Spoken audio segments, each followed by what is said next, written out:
ఈరోజు మా నాయకులు వైఎస్ జగన్మోహన్ రెడ్డి గారు అట్లాగే మా జిల్లా ఇన్ఛార్జ్ పూచేపల్లి శివప్రసాద్ రెడ్డి గారు మరియు మా ఒంగోలు ఇన్ఛార్జ్ చుండూరు రవిబాబు గారు, మా నగరాధ్యక్షులు కటారి శంకర్ గారు, అట్లాగే బీసీఎల్ జిల్లా అధ్యక్షులు బొట్టల సుబ్బారావు గారు, మన్నా లీగల్ సెల్ నగరగంటి శ్రీనివాసరావు గారు, మేమందరం కలిపి ఈరోజు ప్రోగ్రాం చేయడం జరుగుతుంది. ఈ కల్తీ మద్యం కేసులో గత 15-20 రోజుల నుంచి చర్చ నడుస్తూ ఉంది. కల్తీ మద్యం అనేది చర్చ నడుస్తూ ఉంది. కానీ జోగి రమేష్ గారిని నిన్న ఒట్టిన అరెస్ట్ చేశారు. అదంతా మీకు తెలిసిందే. ఒకసారి జూమ్ చేసుకోండి. ఈ కల్తీ మద్యం కేసులో ఇతను తంబలపల్లి నియోజకవర్గ టీడీపీ ఇన్ఛార్జి జయచంద్రారెడ్డి గారు, జనార్దన్ రావు గారు, వీళ్ళిద్దరూ ఉన్నారు. ఈ కల్తీ మద్యం కేసులో సూత్రధారులు ముందుగా పెట్టాలనుకుంటే చంద్రబాబు నాయుడు గారిని, లోకేష్ గారిని పెట్టాలి. పాత్రధారులు జయచంద్రారెడ్డి గారు, జనార్దన్ రావు గారు. ఇందులో జోగి రమేష్ గారికి ఏమన్నా సంబంధం ఉందా? సంబంధం ఉంటే 15 రోజుల నుంచి నకిలీ మద్యం కేసు అనేది జరుగుతూ ఉంది. జరుగుతూ ఉన్నప్పుడు 15 రోజుల నుంచి మీరు ఎందుకు జోగి రమేష్ గారిని అరెస్ట్ చేయాలి? నిన్న ఎందుకు అరెస్ట్ చేశారు? జోగి రమేష్ గారు సిట్టు వద్దని, సిట్టు విచారణ వద్దని, మాకు సిబిఐతో విచారణ జరపని చెప్పేసి జోగి రమేష్ గారు గత 10 రోజుల నుంచి ప్రెస్లో కానీ వివిధ డిబేట్లో కానీ మాట్లాడడం జరుగుతూ ఉంది. మీరు ఎందుకు చేయలేకపోయారు? జోగి రమేష్ గారు సిట్టు వద్దని, సిబిఐ విచారణ కావాలని చెప్పి హైకోర్టుకు వెళ్ళారు. హైకోర్టుకు వెళ్తే రేపు మంగళవారం బెంచ్ మీదకి వస్తుంది. కోర్టులో ఏం జరిగిద్దని ముందలే ఇల్లు పకడ్బందీగా నిన్న కాశీబుగ్గలో జరిగిన చూశారు కదా మీరు, వెంకటేశ్వర స్వామి క్షేత్రంలో. ఆ విషయాన్ని డైవర్ట్ చేయడానికి ఈరోజు జోగి రమేష్ గారిని నిన్న హుటాహుటిన అరెస్ట్ చేశారు. దాన్ని మేము ప్రకాశం జిల్లా గౌడ సంఘం తరఫున, అట్లాగే మా వైఎస్ఆర్ కాంగ్రెస్ పార్టీ తరఫున, మా వైఎస్ఆర్ కాంగ్రెస్ పార్టీ బీసీఎల్ తరఫున తీవ్రంగా ఖండిస్తున్నాం. చంద్రబాబు నాయుడు గారు ఒకటే గుర్తుపెట్టుకోండి, ఇవాళ రాజ్యం మీద ఉందని చెప్పి మీ ఇష్టం వచ్చినట్టు చేస్తున్నారు. రేపు అనేది మాదుందని ఒకటి గుర్తుపెట్టుకోండి మీరు. ఇవాళ జోగి రమేష్ గారు ఒక బీసీ నాయకుడు, అట్టడుగు వర్గాల్లో, అనగాని వర్గాల నుండి వచ్చిన నాయకుడు కాబట్టి, ఎదుగుతున్నాడు కాబట్టి మీరు వాళ్ళు తొక్కాలని చూస్తున్నారు. సరే, మీరు ఒకవేళ మీ ఇంటి మీదకి వచ్చాడని గతంలో మీకు ఏమన్నా మనసులో ఉండొచ్చు, కాదనట్లేదు. ఆ కేసులో మా జోగి రమేష్ గారిని అరెస్ట్ చేసినా మేము బాధపడే వాళ్ళం కాదు. ఇవాళ జోగి రమేష్ గారు అసలు ఏ విషయం దీంట్లో అసలు నకిలీ మధ్యలో లేనేలేడు. దీంట్లో మీరు అరెస్ట్ చేయడం చాలా బాధాకరం మాకు. అంతేకాకుండా ఒకటే గుర్తుపెట్టుకోండి, నిన్న ఉదయం 4:30కి జోగి రమేష్ గారు ఇంటి మీదకి వెళ్ళారు, ఆదివారం. ఒకసారి మీరు ఆలోచించుకోండి. 8 దాకా అక్కడ హైడ్రామా నడిచింది. 8కి అరెస్ట్ చేశారు. ఉదయం 9 సిట్ ఆఫీస్కి తీసుకొస్తే రాత్రి 10 దాకా నేను అక్కడే ఉన్నా. విజయవాడ సిట్ కార్యాలయంలో తూర్పు నియోజకవర్గంలో ఉన్నా. 10 దాకా విచారణ జరిగింది. ఉదయం 9కి తీసుకెళ్ళిన రాత్రి 10 దాకా విచారణ చేశారు. అక్కడ నుండి మళ్ళీ గవర్నమెంట్ హాస్పిటల్కి తీసుకెళ్తే అక్కడ తీసుకెళ్ళిన తర్వాత 1:30 హైడ్రామా నడిచింది. అంతా గందరగోళంగా చేశారు. రాత్రి 12 దాకా నేను అక్కడే ఉన్నా. మళ్ళీ 5:30కి కరెక్ట్గా 5:45 విజయవాడ సబ్ జైలు తరలిచ్చారు. తరలిచ్చిన వాళ్ళు అక్కడే ఉంచవచ్చు కదా. మీకు ఎక్కడి నుండి ఫోన్లు వచ్చాయి? ఇవాళ మధ్యాహ్నం 1 గంటకి నెల్లూరు తీసుకొస్తున్నామని తీసుకొచ్చారు. తీసుకొచ్చేసి ఇప్పుడు కూడా చిలకలూరుపేట లైవ్లో ఉన్నారు. అక్కడ 1:30 నుండి జోగి రమేష్ గారిని అక్కడ ఆపి పెట్టారు. నెల్లూరు తీసుకెళ్తా అన్నప్పుడు తీసుకెళ్ళొచ్చు కదా, మీరు అక్కడ ఎందుకు ఆపారు? ఏం చేయాలని జోగి రమేష్ గారు నాకు అర్థం కాల. ఒక బీసీ నాయకుడు, అట్టడుగు వర్గాలకు చెందిన నాయకుడు ఎదగకూడదా? ఏమంటే చంద్రబాబు గారు, మిమ్మల్ని నాకు సూచి ప్రశ్నలు చేస్తున్నా మా గౌడ సంఘం తరఫున, మా వైఎస్ఆర్ కాంగ్రెస్ పార్టీ తరఫున. లోకేష్ గారు చెప్పండి మీరే, మా జోగి రమేష్ గారిని ఏం చేయాలని మీరు అసలు ఏం చేస్తున్నారు నాకు అర్థం కావట్లా. గతంలో మా జోగి రమేష్ గారు వాళ్ళ అబ్బాయిని రాజు గారిని కొత్తగా నూతనంగా పెళ్ళయింది. పెళ్ళైన నెలకే అగ్రిగోల్డ్ కేసులో 14 రోజులు రిమాండ్లో పెట్టారు. 14 రోజులు రిమాండ్లో పెట్టారు. అట్లాగే మా గౌడ కృష్ణా జిల్లా పరిషత్ చైర్మన్ ఉప్పాల ఆర్కే గారు పోయిన నెలలో చూశారు మీరు. ఒక గుడివాడలో ఒక ఫంక్షన్ పోయి వస్తుంటే ఆమెని టీడీపీ గుండాలు గుడివాడలో రౌండప్ చేశారు 1 గంట సేపు. ఏం చేయాలనుకున్నారు బీసీ నాయకుల్ని? అట్లాగే మొన్న పులివెందుల ఎలక్షన్లో మా ఎమ్మెల్సీ రమేష్ యాదవ్ గారి మీద దాడి. ఈ రాష్ట్రంలో ఏం జరుగుతుంది? ఏ బీసీలు రాజకీయాలు చేయకూడదా? అసలు ఏం చేయాలని మా బీసీల మీద మీరు అనదొక్కాలని చూస్తున్నారు? చంద్రబాబు నాయుడు గారు ఒకటే గుర్తుపెట్టుకోండి, మా గౌడ సోదరులకు కానీ ఒకవేళ బీసీ నాయకులు ఎవరి మీదకి వచ్చినప్పుడు సరే ఒకటే ఆలోచించుకోండి, యావత్తు రాష్ట్రం మొత్తం బీసీలు మొత్తం మీరు బీసీ దోహిగా మిగిలిపోతారు. చంద్రబాబు నాయుడు గారు గుర్తుపెట్టుకోండి, మీరు బీసీ దోహిగా మిగిలిపోతారు. మా జగన్మోహన్ రెడ్డి గారు ఏం చెప్పారు? బీసీలు మామూలుగా మాకు ఎన్నెముక బీసీలు అంటే బ్యాక్ బోన్ అని చెప్పారు. మీరు బీసీలు అంటే ఎన్నెముక కాదు బ్లాక్ బోర్డ్ కాస్త అని మీరు చెప్పారు. కానీ మా జగన్మోహన్ రెడ్డి గారు బీసీలని అట్టడుగులు ఉన్న వాళ్ళు కూడా పైకి లేపుతున్నాడు. మీరేందంటే అట్టడుగులు పైన ఉన్న వాళ్ళు కూడా తొక్కేస్తున్నారు. చంద్రబాబు నాయుడు గారికి ఒక్కటే ఇస్తున్నాము. జోగి రమేష్ గారు ఈ కల్తీ మద్య కేసులో లేనే లేరు. జోగి రమేష్ గారు కడిగిన ముత్యంలాగా నిర్దోషిగా బయటకు వస్తారు అది చెప్తున్నాము. చంద్రబాబు నాయుడు గారు మా బీసీల జోలికి వచ్చేటప్పుడు మీరు జాగ్రత్తగా ఉండండి. ఓకే చాలన్నా పర్లేదు. ఈరోజు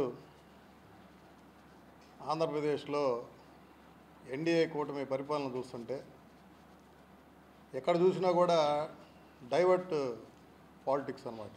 అంటే ఒక సిట్యువేషన్ జరుగుద్ది. ఇప్పుడు మనకి మొంత తుఫాన్ వచ్చి ఎన్నో వేల ఎకరాలు నీట మురిగినాయి. రైతులకి ఇప్పుడు నష్టపరిహారం ఇవ్వాలి. ఇంకా రోడ్లు దెబ్బతిన్నాయి, ఎంతోమంది చనిపోయారు. అదొక బాధాకరమైన సందర్భం. అదేవిధంగా మరలా కాశీబొగ్గులో వెంకటేశ్వర స్వామి గుడిలో ఒక 8 మంది తొక్కిసలాట్లో చనిపోవటం.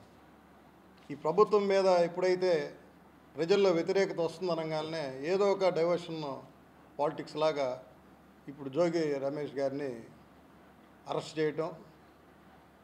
అది ఎలా ఉందంటే కల్తీ మద్యం అమ్ముతున్నట్టు కూడా క్లియర్గా ఎవిడెన్స్ తోటి మీడియాకి చిక్కారు. ఎవరైతే ఆ టీడీపీ ఎమ్మెల్యేగా పోటీ చేసిన జయచంద్రారెడ్డి, అదేవిధంగా జనార్దన్ రావు, వారిని ఇంతవరకు వారి మీద యాక్షన్ లేదు.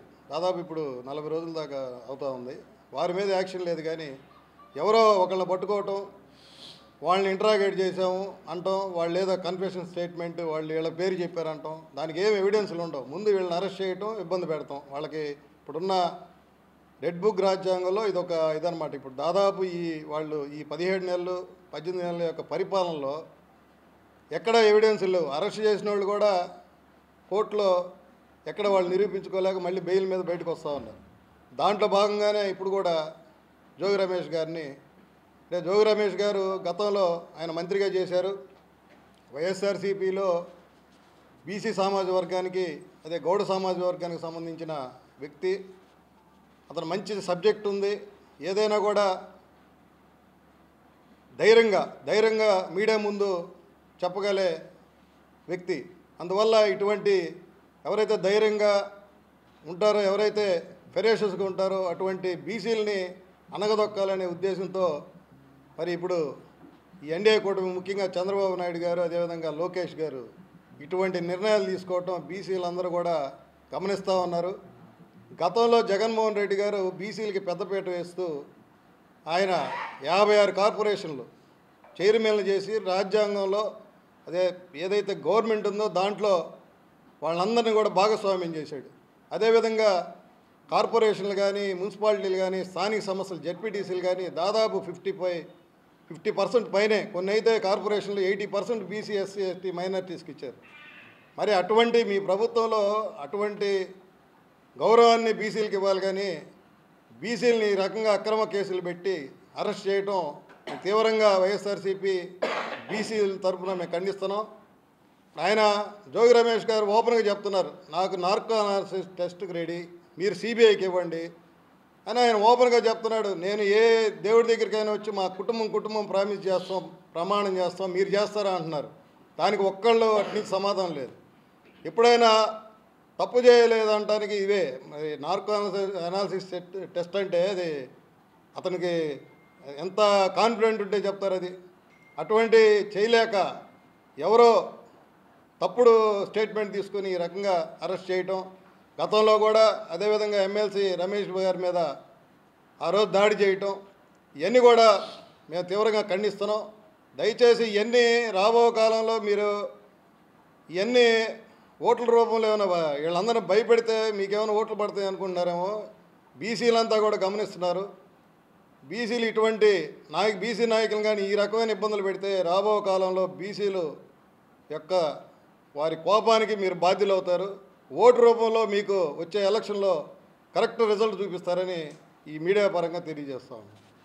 పేరు బొట్ల సుబ్బారావు, వైఎస్ఆర్ కాంగ్రెస్ పార్టీ బీసీ విభాగం జిల్లా అధ్యక్షునిగా పనిచేస్తున్నాను. నిన్న బీసీ గౌడ సమాజ వర్గానికి చెంది మాజీ మంత్రివర్యులు జోగి రమేష్ గారిని అరెస్ట్ చేయటం హేయమైన చర్య.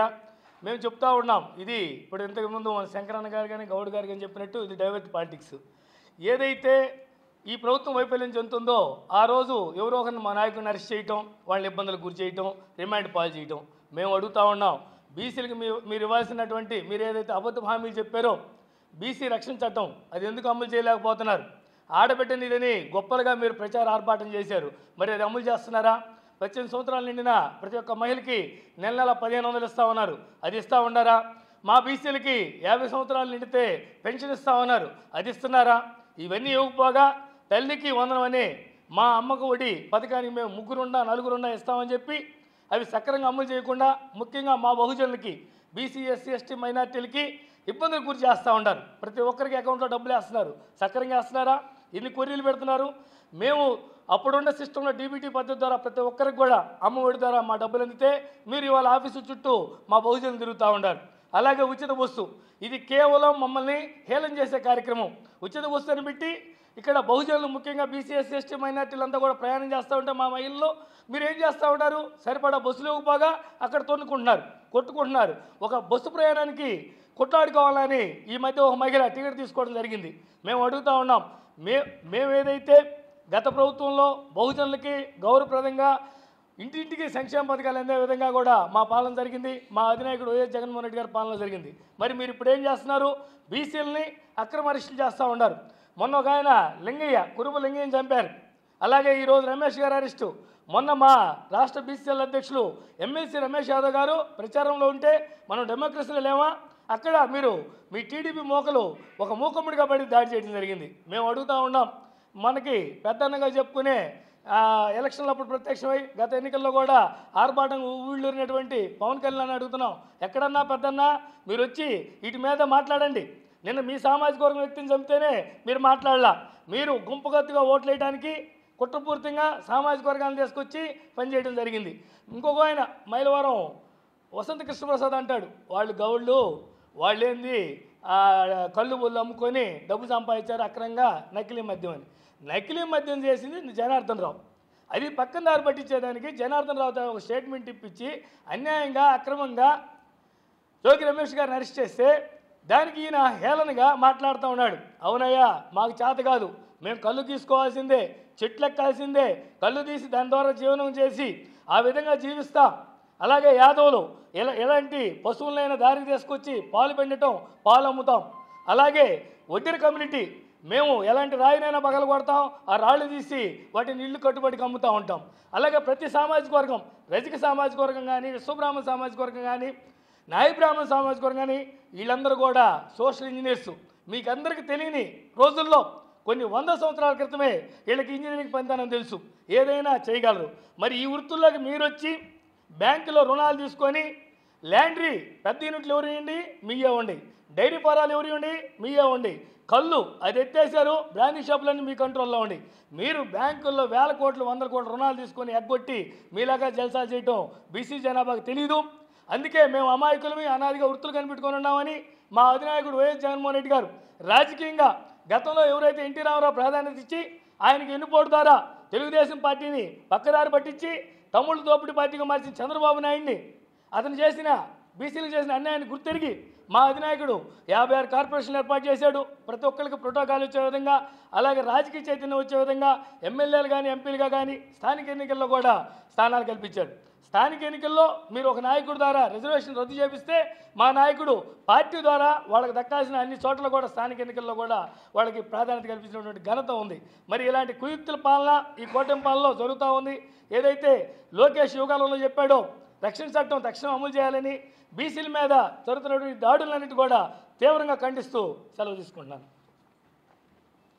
నాయకులు, మాజీ మంత్రివర్యులు, బీసీ సామాజిక వర్గానికి చెందినటువంటి జోగి రమేష్ గారిని అక్రమంగా అరెస్ట్ చేయడాన్ని అన్ని బీసీ సంఘాల తరపున, అట్లాగే బీసీ న్యాయవాదిగా లీగల్ సెల్ తరపున కూడా మేము ప్రకాశం జిల్లా లీగల్ సెల్ తరపున తీవ్రంగా ఖండిస్తున్నాం. దీన్ని ఎవరో ఒక స్టేట్మెంట్ ఇచ్చారని చెప్పని ఆ స్టేట్మెంట్ ఆధారంగా చేసుకొని చెప్పని ఎంతమందినైనా ముద్దాలుగా పెట్టచ్చు, ఎంతమందినైనా తప్పుడు కేసులు ఇరికించిన సాంప్రదాయాన్ని కేవలం ఈ కూటమి ప్రభుత్వంలో ఉన్నటువంటి చంద్రబాబు నాయుడు గారి ప్రభుత్వం చేస్తూనే ఉంది. 2014లో గతంలో ఏంటంటే బీసీలని మాటలతోటి అవమానించేవాళ్ళు. సచివాలయంలో నాయ బ్రాహ్మణులు కలిస్తే మీ తోకలు కత్తిరిస్తామని చెప్పని మొదలుపెట్టిన కాడి నుంచి, అలాగే దళితుల్లో ఎవరైనా పుట్టాలని చెప్పని ఎస్సీలని అవహేళన చేసిన కాడి నుంచి ఈరోజు ఏంటంటే భౌతికంగా ఇళ్ల మీదకు పంపించి ఎవరు కూడా రాజకీయాల్లో ఉండకూడదు, ముఖ్యంగా వైఎస్ఆర్ కాంగ్రెస్ పార్టీ జెండా పట్టకూడదు, వైఎస్ఆర్ కాంగ్రెస్ పార్టీకి ఎవరు మద్దతు ప్రకటించకూడదు అన్నట్టుగా బీసీలని ఎస్సీలని ఈ కూటమి ప్రభుత్వం ఏర్పడిన దగ్గర నుంచి ఈ 20 నెలల కాలం నుంచి కూడా అనేక రకాలైన అక్రమ కేసులు, ప్రశ్నిస్తే కేసులు, ఎవరైనా మాట్లాడితే కేసులు.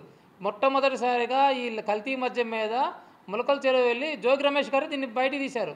మా నాయకుడు జగన్మోహన్ రెడ్డి గారు ఏంటంటే ప్రతిదీ కూడా సాక్ష్యాధారాలతో సహా అన్నీ చూపిస్తారు. ఇదిగో ఎలా ఉంది చూడండి, ఇదిగో ఇది కుటీర పరిశ్రమలాగా చేసుకున్నారని చెప్పని చేశారు. దీనికి ముఖ్యం ఆద్యలో వెలుగులో తెచ్చింది కూడా మొట్టమొదటిసారిగా వైఎస్ఆర్ కాంగ్రెస్ పార్టీనే.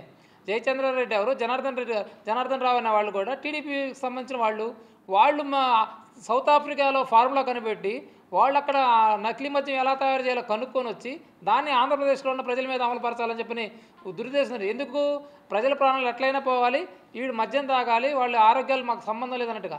గత ప్రభుత్వంలో వైఎస్ఆర్ కాంగ్రెస్ పార్టీ ప్రభుత్వంలో గవర్నమెంట్ మద్యం అమ్మింది. ఎందుకు అమ్మింది? ప్రభుత్వం పారదర్శకం ఉంటుంది, ప్రభుత్వాన్ని ప్రశ్నించవచ్చు. ఏదైనా మద్యం గురించి ఎవరైనా ఇదైనా కానీ ప్రభుత్వానికి బాధ్యత ఉంటుంది.